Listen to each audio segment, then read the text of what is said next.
You hear that, Jairus? Jairus is on his fourth marriage right now, and his kids don't talk to him anymore. So we're ending on such a good note here. Oh, Jairus. Don't say that. No, man, you can't say stuff like that. They're gonna call. They're gonna call. It's okay. Oh my gosh.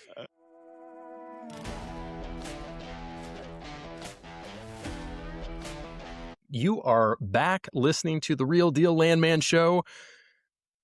We're happy to be here. This is just one of our highlights of our week. Whenever we can get together, we can talk to you. And our special guest today is Brent Broussard.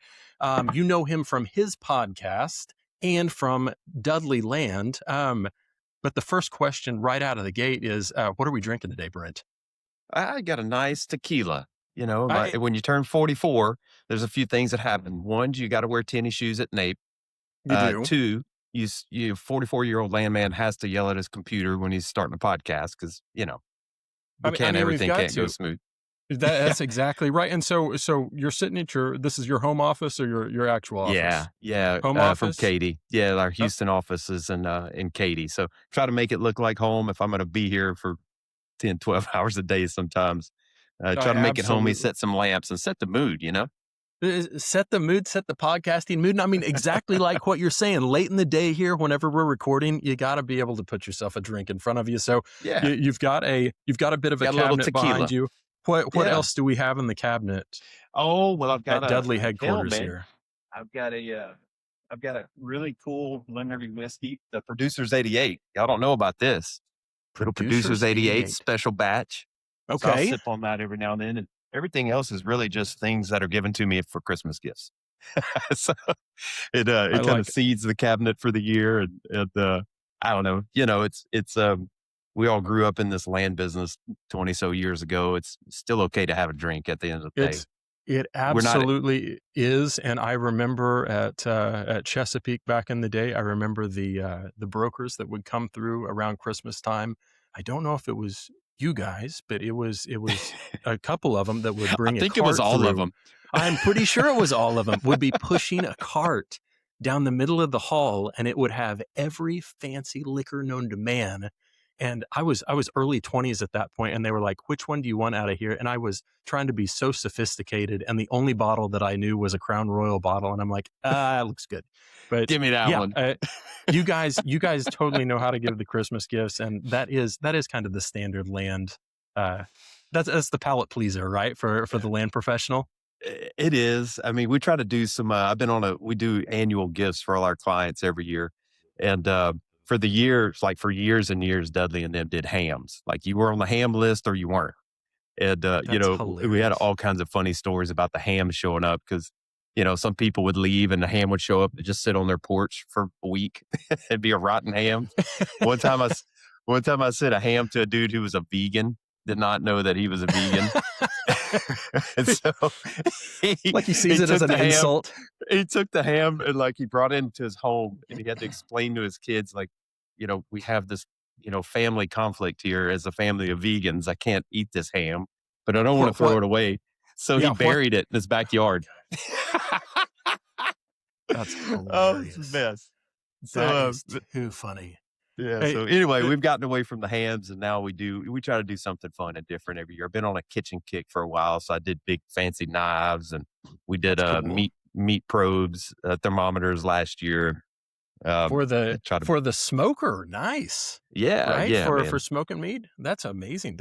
I honestly do think the Christmas gifts throughout the years in the oil and gas industry, you never know what you're going to get, or give. And there are some really creative things out there. Jairus, what have you seen? What have you received that you really liked? One year I was totally caught off guard and a broker gave us these little LED lanterns, and it was when LED lights were first coming out. And so to get one was pretty cool, but this lantern had you could recharge it with a crank and it had a USB cable and Nice. It was a really cool LED lantern. It was completely original. I mean, I'd never had anything like that before as a vendor gift. And I thought it was pretty awesome. I still use it today. That is cool. That is really cool. That's not too bad. Let's those things go. Kind of stick. That's right. You got to think of something that's going to stick. we've got to be thinking about gifts or all the giveaways that are going on at the NAPE convention. So people could be listening to this and their desk could be absolutely filled with all sorts of just random stuff that they've picked up from NAPE.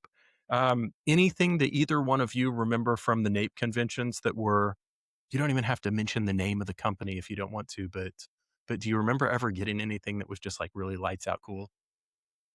So I was as a puppy landman. I started going to it when I was still in college, and then shortly after college, I continued to go to it.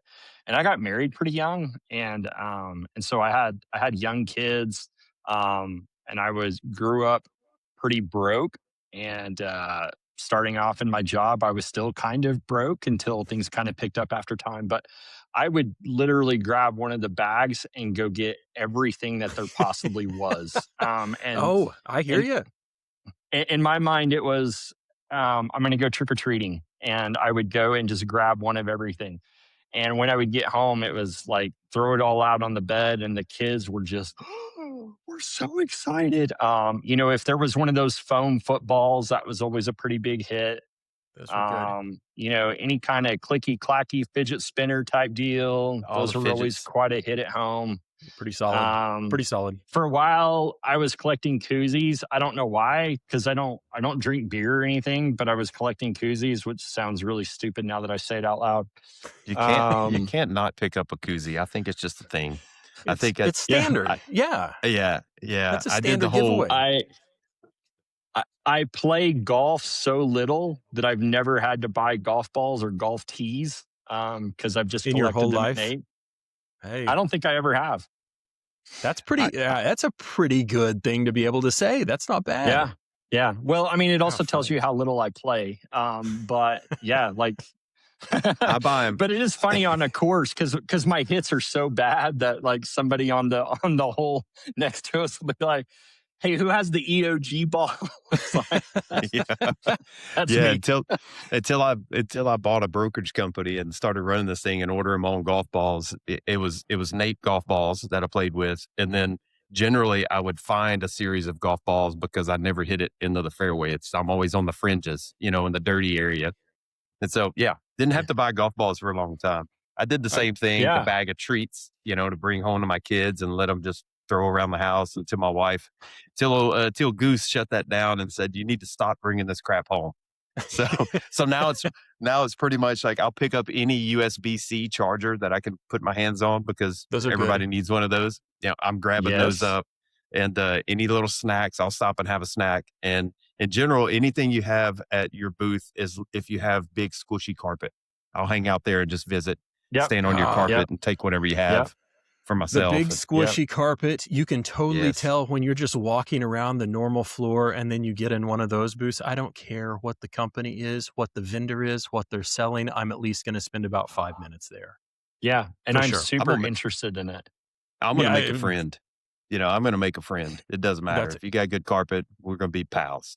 here. I'm in the Here. business of making friends, and I'm not. I'm very shallow about it. We're gonna be Nice. buddies if you got tons of work, and if you got squishy carpet at Nate, I'm there, Well, whether you like it or he's not. not shy about it. Yeah. That's Well, right. hey, let's jump into the meat of this then. Brent, explain to me how your name is Brent Broussard, but you own a company called Dudley Land Company. Connect the dots for those of us who Yeah, aren't familiar with the full story. yeah, it's pretty cool in the sense it's you graduate college, and when you graduate college, you say you're gonna have 3 or 4 different careers in your life. And that's true for a lot of people.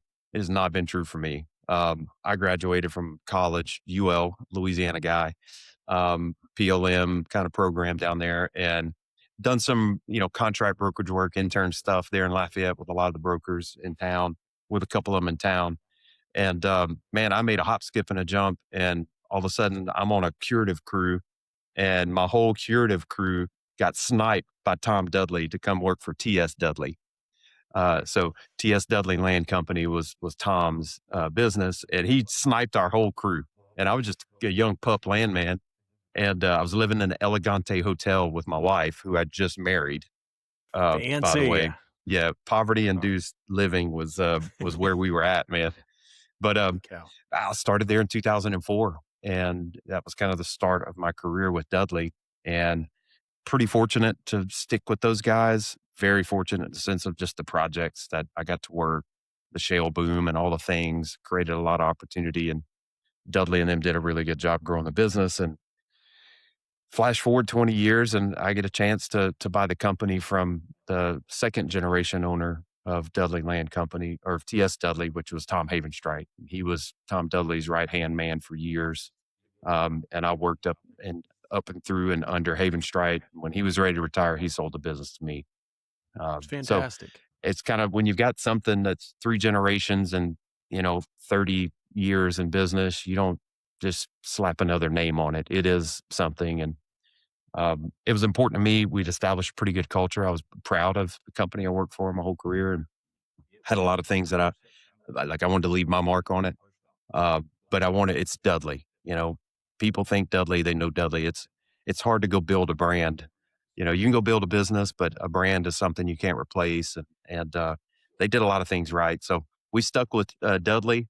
We took the TS Dudley Land Company because that's a mouthful. And we wanted to also just kind of show that it's a new generation of the business. And so Dudley Land Company is kind of what it was always referred to internally. And so we just stuck to that. It gave us an opportunity to kind of rebrand and do some things. So yeah, that's The, it. the other cool thing is that if you happen to get a piece of merchandise or swag or something from Dudley Land Company, and if you look at it really quickly, at first you think it's Dunder Mifflin, which is pretty cool. Same Hey, kind of font. You're right.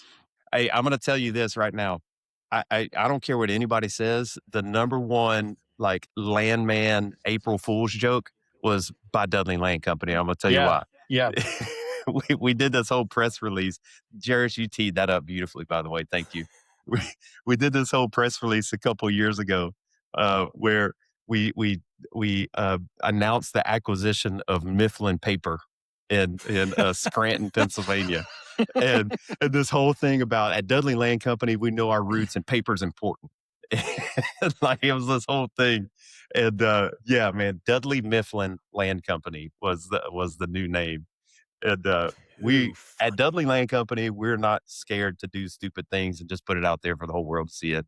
We got like one of our core values, it's actually written, is we smile and laugh. And this is a hard enough business as it is. You got to kind of laugh and do some silly stuff. But yeah, yeah. So we've got another one coming. Like in a couple years, we're going to announce the divestiture of Mifflin paper or something like that. We have dreams to talk about it, but yeah, I that's it. I It's a good love one. it. That is too funny. Like, I mean, first off, you guys continuing on with the brand is absolutely, I mean, you're exactly right. Being able to have that brand and continue on with that, fantastic. And you working there for what, 22 years? Is that right? 22 years now. Ish? We're in our 45th year of business. I think Good they night, started in man. 1980. So, I mean, and So that means you've been through, you've seen ups and downs of the industry. You've been able to kind of flush out all of the different parts about it. And I mean, you know what you love. So, I mean, you're in a great spot. That's amazing. Everyone yeah. should be so lucky to work Oh at gosh. Dudley Mifflin. Yeah. I'm telling you.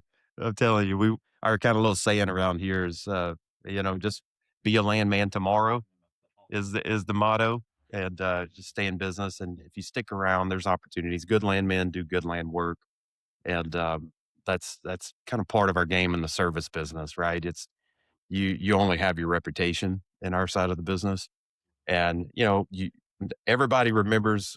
Nobody remembers when you did things great. They remember when you screwed something up. I mean, that's Mhm. just the nature of it. And, you got to try to stick around, do good work, and hold on to that reputation. And um, When my question, and I mean, just kind of getting a little bit more of your background of whenever you were in Louisiana, going to college. Remind me of the college again.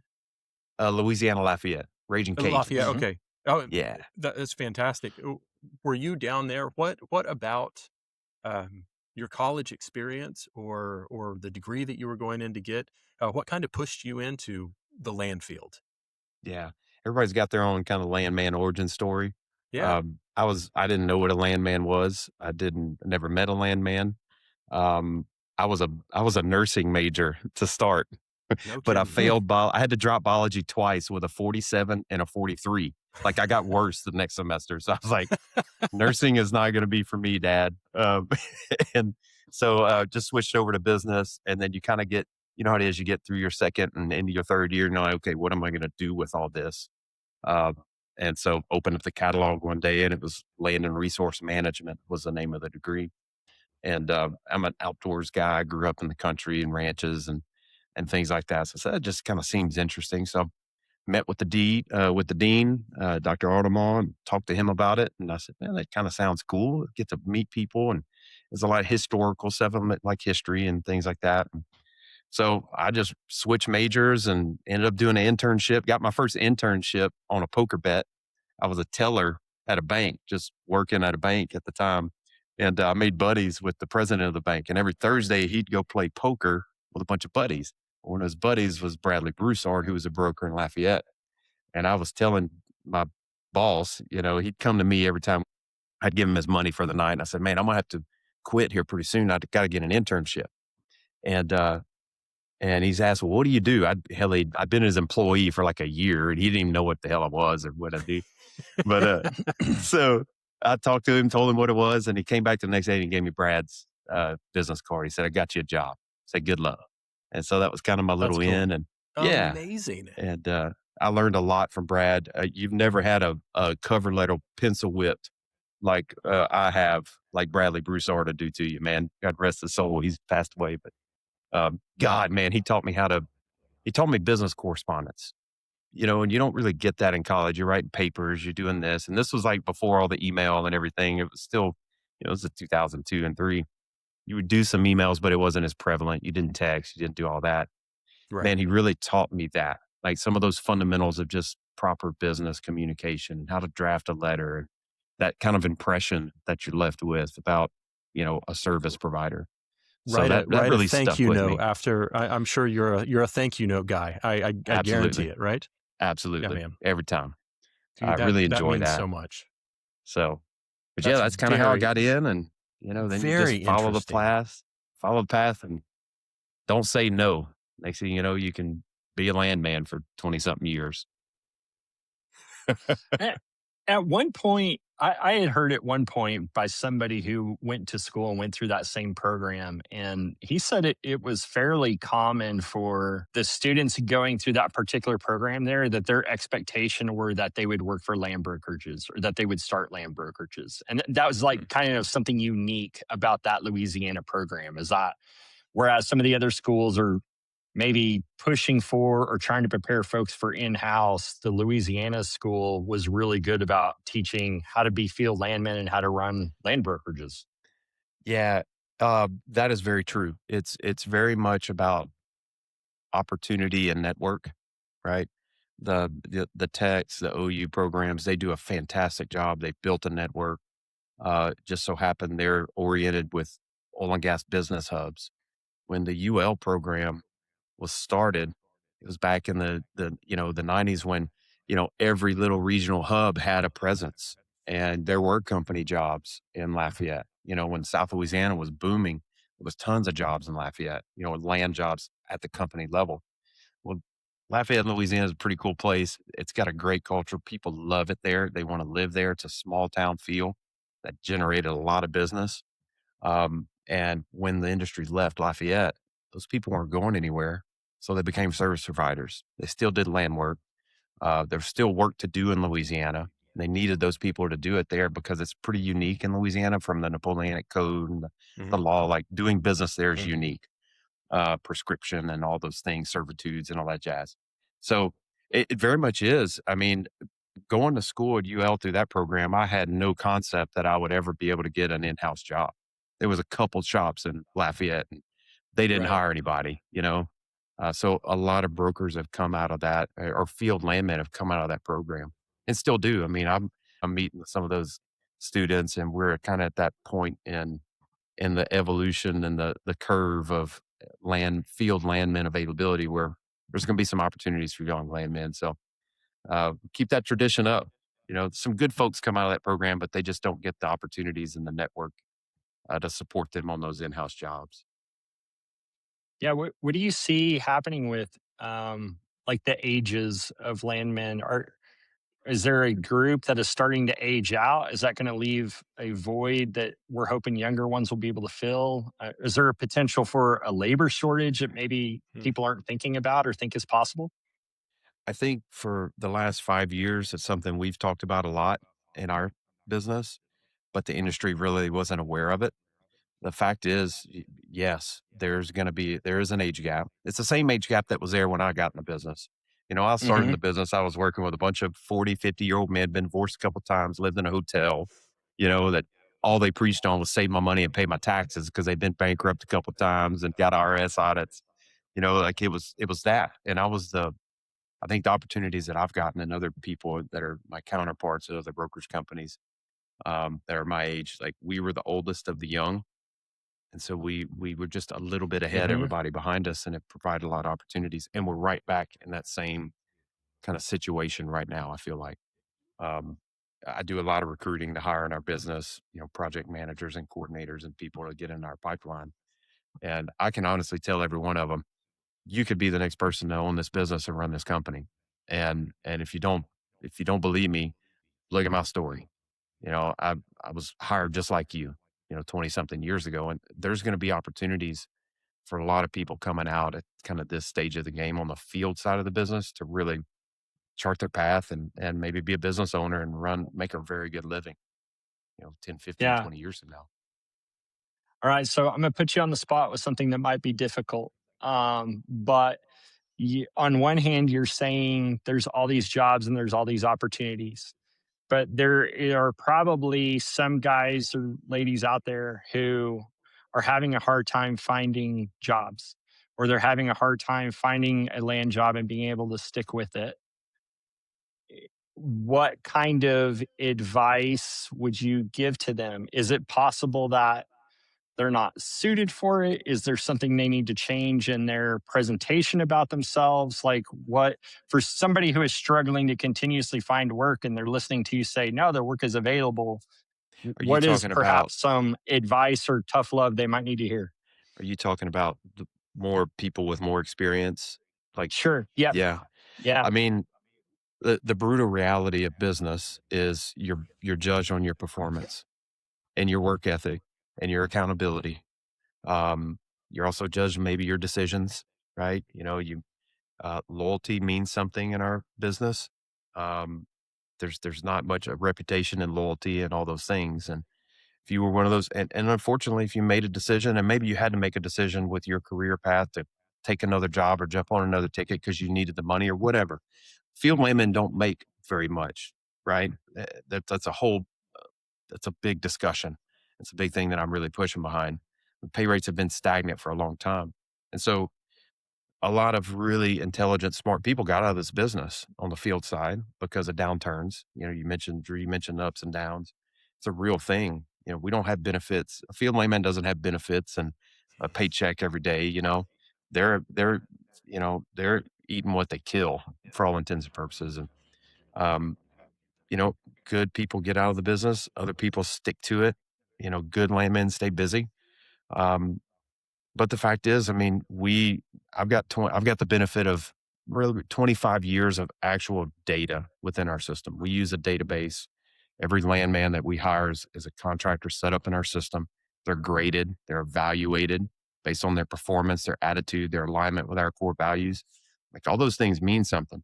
And so, I mean, the brutal reality and truth is we get a lot of people that are applying for jobs for us, but I've got notes from 10 years ago that they cussed out a crew chief or they Mhm. didn't, they dropped us on a job. They left in the middle of a project. And those people are flagged to not be hired again because I have to depend on their work ethic and their accountability so that I can deliver on what I tell my clients I'm going to provide them.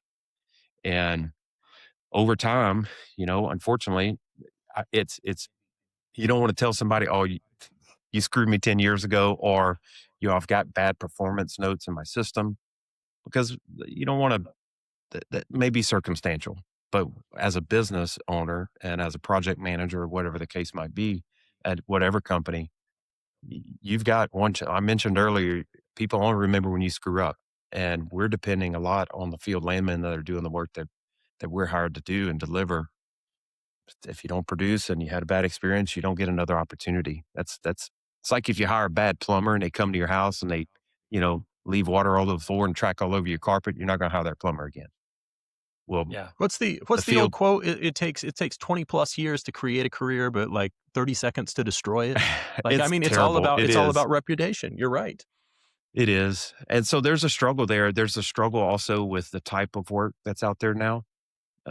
There's land work is evolving. It's very Yeah. it's this has really been a really interesting 5 years in the business.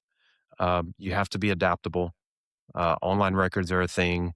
You can't be slow anymore. Like you can't go hide in the courthouse and say it's just tough. Like you have to produce, and you're graded and evaluated on that. Unfortunately, if a brokerage shop or somebody's doing their job, you know, and there's no hiding now. So it's tough. I can go on and on and on, but I'm really just trying to paint the picture of um, when you have people that have been in the business for a long time.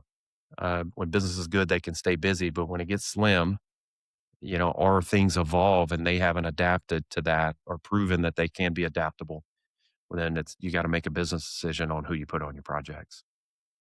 I appreciate your candor and your willingness to share all that. And I'm hopeful that if there is somebody that is listening to this, that it can help them with some coaching or maybe something they can do differently for themselves, and not to necessarily take offense to it, but to understand like there's a lot of things that are being watched that they may not realize are being watched. And as you pointed out, there's a lot of things that are remembered that you might think would have been forgotten by now. Yeah. Yeah. Yeah. And not to say you don't want to give someone another opportunity, but, you know, burn me once, burn me twice, the whole saying. Yeah. That's kind of the thing. And you have to, Yeah. that's just the reality of business. I mean, this is a business. And you have to really be deliberate about who you put on your job. And there's there's tasks that are suited for people. I talked about evaluating, grading people. That you hear a lot in our business now about siloed workflows. You know, oh, somebody can only do title or somebody can only do leasing or whatever. And that's just a natural progression of being more efficient. It really is. Would I love to have, 500 landmen that could do everything all the time, anytime? Who wouldn't? The reality is, some people are better off. They're just their acumen is to deal with people. Others is to focus and figure out and solve a puzzle. Yeah. We talked earlier about some people need to be in their basement and other people are okay. you know, um, there's a place for different people in our business, and you don't want to grade or evaluate somebody if you put them in the wrong place. So it's important when we go through our process about understanding what someone's skill set is, where they excel, maybe where we can push them.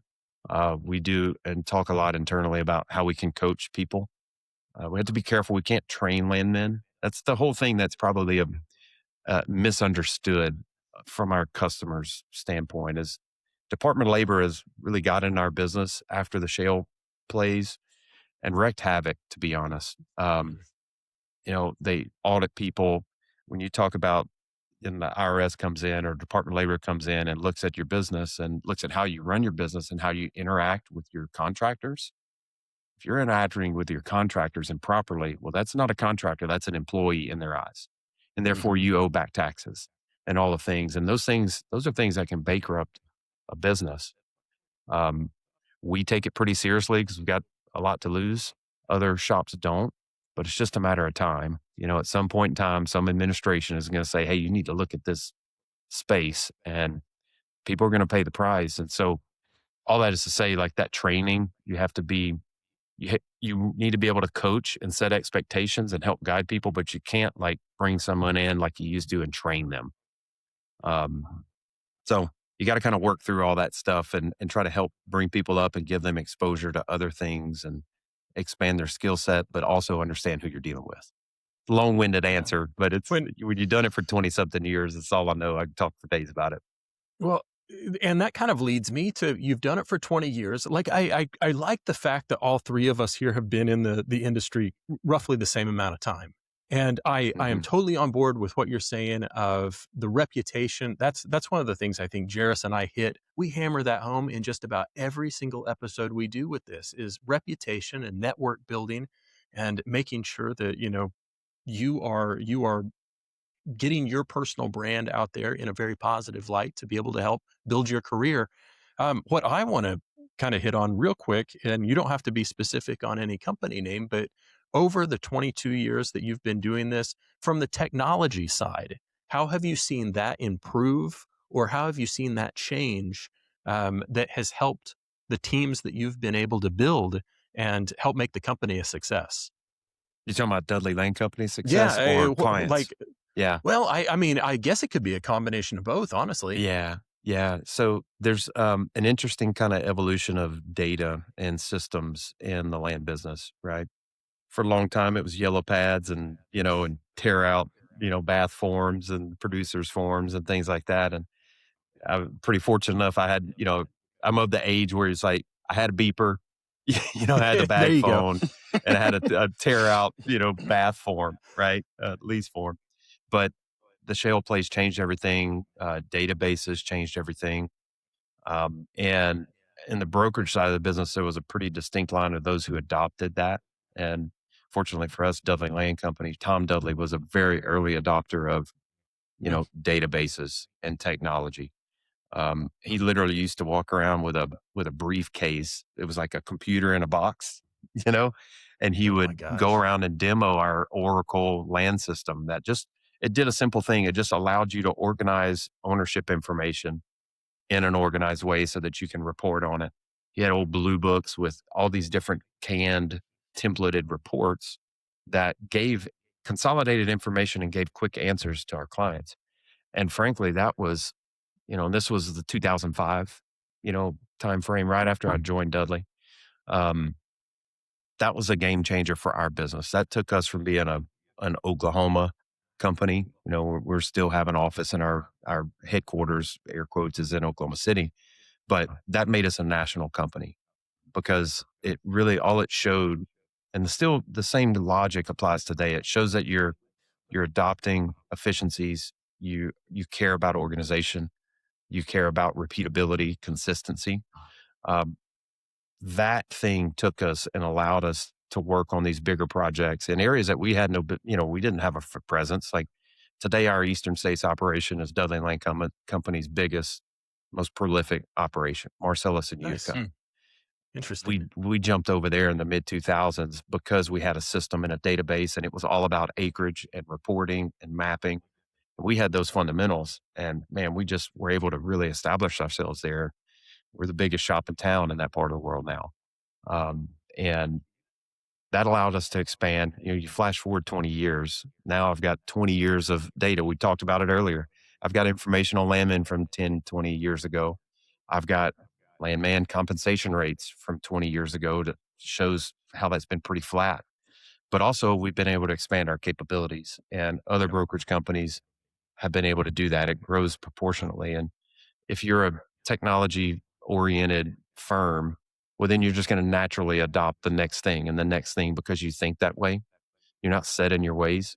And when you pair that with companies that value that, clients that value that, and when they value and understand how you operate, well, then they can piggyback on the information and access to information much earlier as a Yep. landman, as a company landman, than maybe their competitors are who are just getting a pile of field MORs, and some Excel reports, and waiting for a title opinion. Well, I can give them the answer, and I can give them access to my database, and they got web-based GIS mapping, and information is important. Opportunity loss is important on the company side of the Yep. business, right?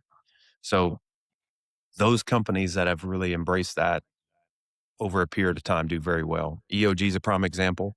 Hmm.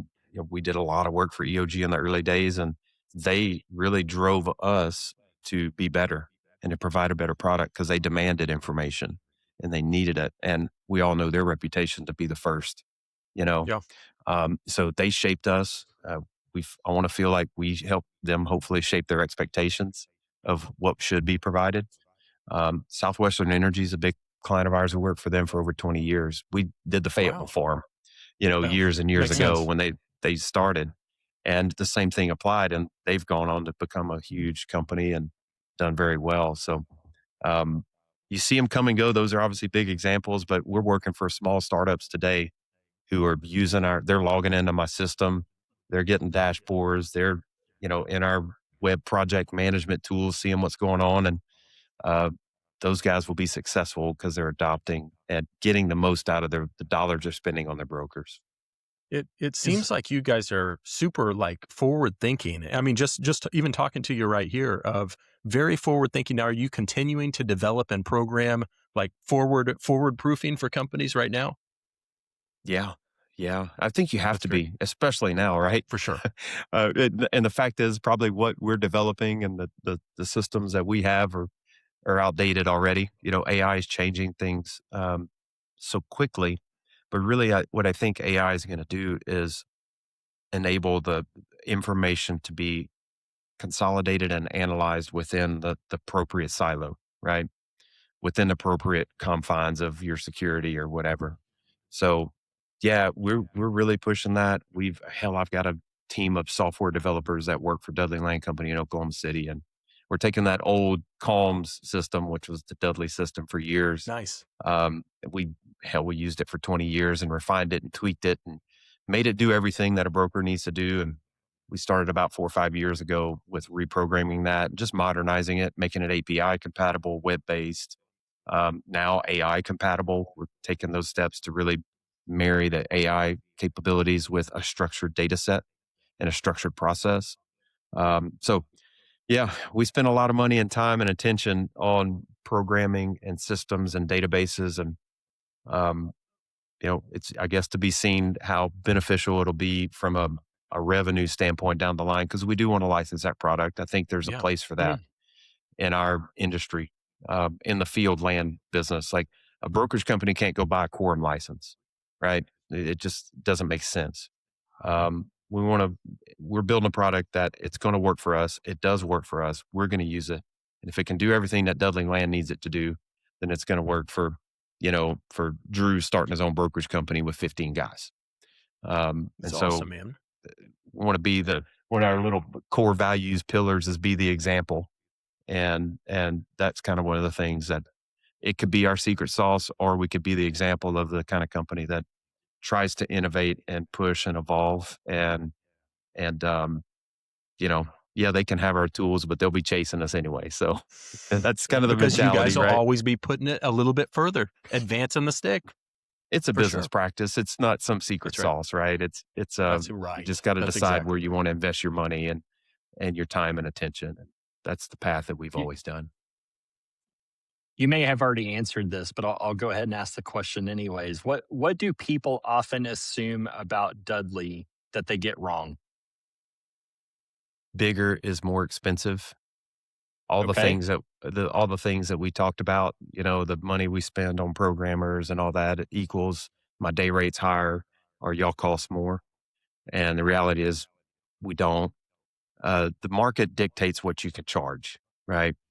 And there's the challenge that we deal with and kind of the misconception is all Dudley's big and Dudley's expensive. And I think the disconnect there is what your expectations of your broker should be, and you should expect certain things from the shop that you hire. You shouldn't just expect an ownership report and a lease to show up, coffee on it, and your lease records team's having to deal with it, right? You should expect to pay the rate for a landman and a service company and also get a great organized, clean, aesthetically pleasing, impressive product, right? And we we could take money and put it in our pockets to, out in the form of profit and cash, but we reinvest our earnings in our company to do those things. And the fact is, guys, I mean, this is a business thing also. There's Dollar General and there's Neiman Marcus, and there's a place for both of those businesses. And That's right. we're not going to be the Dollar General of companies, and that's okay. We don't want to be Neiman Marcus, but we want to be able to, there's a place and there's a price point for different service. And if you need certain things out of your shop or expect certain things out of your shop, well, then you're willing to pay for it. I gotta I gotta pull this text up from a buddy of mine. I'm buying some tractor equipment, and he said it was beautiful. It was very much the tractor equipment saying. He goes, let's see, cheap ain't cool, and cool ain't cheap. So, like, Truer he words sent me never that. spoken. Boy, I'm telling you. So, That's I good think I stuff. might write that on my little motivation board here for a while, but it applies. Uh, It definitely it does. applies, and Oh, you make your that's a choice stinking as a core value right there. Yeah, that needs to be on a poster in every office. needs to be on a T-shirt. I got another little list here of like T-shirt ideas, and I write stuff down. T-shirt It'd ideas. be a good nape giveaway. I'll tell you that much. Yeah, yeah, I know. So anyhow, Well, yeah, that seems to be the thing. And the other thing that happens, Jairus, is if you've been in this business long enough, inevitably something's not going to go right. Right? No matter how hard you try, things don't align. You're busy. You get one, a bad taste in somebody's mouth, and that's the reputation you got to deal with. And it takes time. I mean, we're doing a job right now for a company that I've been trying to get back in for 10 years because damn. of one thing that happened 10 years ago. Just like me with a landman, right? Just like Dudley Land Right. Company not hiring a landman. The experience that they got with Dudley Land Company was not up to our standard, and it was not up to their standard, and that stuck. And that leadership team was in place, and it took me 10 years, to work back through that. But we're buying 1,500 acres of wheat farm right now, and Heck yeah. That's and they awesome. gave us another chance, and we're doing well with it. Uh, so it's the whole thing that Drew said, reputation and things that stuff sticks with you. That's phenomenal. So we talk about technology, we talk about reputation, we talk about networking, we talk about carpet at NAPE, which may be one of our most important topics that we hit today. Yes. What one piece of advice have you gained from your career? And it can be anything that we've already said or something fresh, but what would you give that 22-year-old or even freaking 22-year-old Brent coming back out in the workforce? But in 2026, what would you say good advice for somebody getting into this line of work? Yeah. Um, you know, understand it's a hat in hand, right? You understand where you are and where you fit. Um, Hand up, not hand out. Don't come into this thing expecting something. Go into this things like what can I do? How can I get my opportunity? Right. Um, Being a landman is about all the things we talked about. It's kind of the cool thing about it is you got to have a conversation. You have to be able to market and brand yourself because you're going to need it. You're going to need to do a deal with somebody. You're going to work a trade with somebody. You're going to lose your job maybe one day because you get caught up in a layoff or a merger. Your network is what's going to carry you. If you're a student, the people that you're in class with right now are going to be the people that help you out 10, 20 years from now. Mhm. Y'all are going to be in this business and y'all are going to be the land managers and the VPs of land and whatever someday tomorrow. So really focus on your relationships, focus on your opportunities, take whatever comes to you. I would selfishly say don't snub your nose at working in the field. I think the landmen that I've worked with and we've worked with over our careers at Dudley Land Company that have some field background are the best people to work for and the most successful. They get the most out of the dollars they spend on us, right? If you know what you're doing and you know what you're asking for, you're gonna know what to expect and know where to drive and know how to communicate. So don't skip on an opportunity to go work in the field. You're gonna have opportunities in your career. Um, to take that leap and maybe go in house. But man, if you go in house in 3 or 4 years on an upturn and you've got that field background and you've got your Huge. degree or whatever, it's a big deal for you just in your Yeah. capabilities. Um, Go to the parties, talk to everybody, hand out your resume. Don't huddle around the thing, around your booth. Get out there and go get it. And I see that a lot. And the programs do a great job with that. Um, so that's the thing, man. Be open to whatever you can do. Go work some renewable stuff. There's tons of data center companies and renewables companies that need skilled people. There's a we're in a weird time in that business, but there's opportunity there. Go get out there in the space. Um, that's my deal.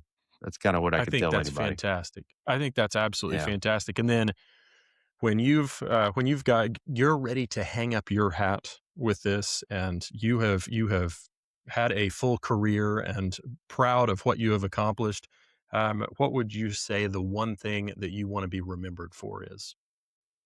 I wanted to have carried on the legacy that I was handed and Mm. and leave Dudley Land Company in a better place than it was. Um, but still also have the reputation that we had. You know, I maintained something. Um, I want people to know that I left Dudley Land Company to the next best person, and it's in those good hands, and that it was a process, and that we were deliberate about what we did, and how I went about doing it. And, hell, hopefully I'm the example of what, somebody can do to take a business and adapt and be successful in our space and be a good service company. Make no bones about it. We're a service company. I run a service business. I want people to say, hey, man, when I call Brent or any one of Brent's people, I say Brent people like Brent, Brandon, Steve, they're my partners. Like, that's a big deal for us. And I want people when they call one of my young guys to get the same experience that they got and when they called me, and if I've done that, that's a success. If I raise good kids, if make a bunch of landmen, build a bunch of multipliers, folks that are good leaders, have a purpose for what they're doing, don't live their work, um, have something like have a meaning, raise good kids, be good families, don't have a bunch of divorces, try to like set that example of how you can be successful in business, but also be a good dad and also, be a good employer and be a good landman and try to balance all that stuff is very hard. If Yeah, I could do it that, hey is. man, that's great. Be a good You example.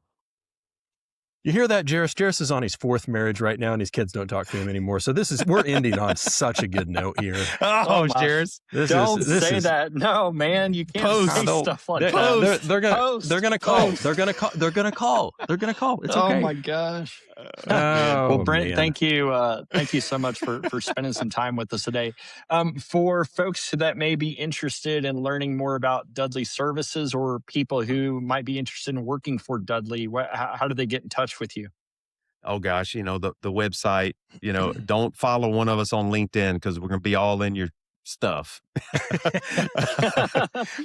But we make it pretty easy to find us. But yeah, the website, LinkedIn, we're pretty active there. It's a great community and network for us. That's how any one of us could reach somebody at Dudley Land. And if you reach out, somebody will call you back. And if they don't, call me because I'm gonna raise some hell with somebody. And you've also Yeah. got a podcast, right?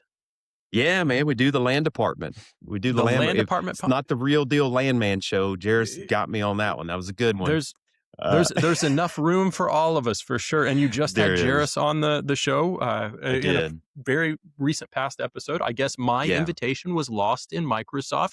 Totally fine, but how dare you both? Listen, there's But always chances. We're booking for 2029, so maybe we'll get there you you, on there. I'm right. I'm writing it down right now. 2029. The calendar is booked. But Brent, Yeah, we check are. out the land department. It's pretty cool. Started out a little project, and we get some benefit from it. I enjoy doing it. It kind of helps keep me engaged, and we try to put some content out there that's informative and slightly educational for folks, and hopefully get something out of it. God, we got to try that educational stuff. Um, Don't we go we that route. It's so we it's got a to try burden the to carry. entertaining route then. No, but we really appreciate the time, Brent. Honestly, this has been really, fantastic to be able to hear your story and meet you, and just all the best of luck to you. For Jairus Johnson, for Brent, for myself, Drew, thanks for listening to the Real Deal Landman Show, and we will see you next time. Thank you. Later.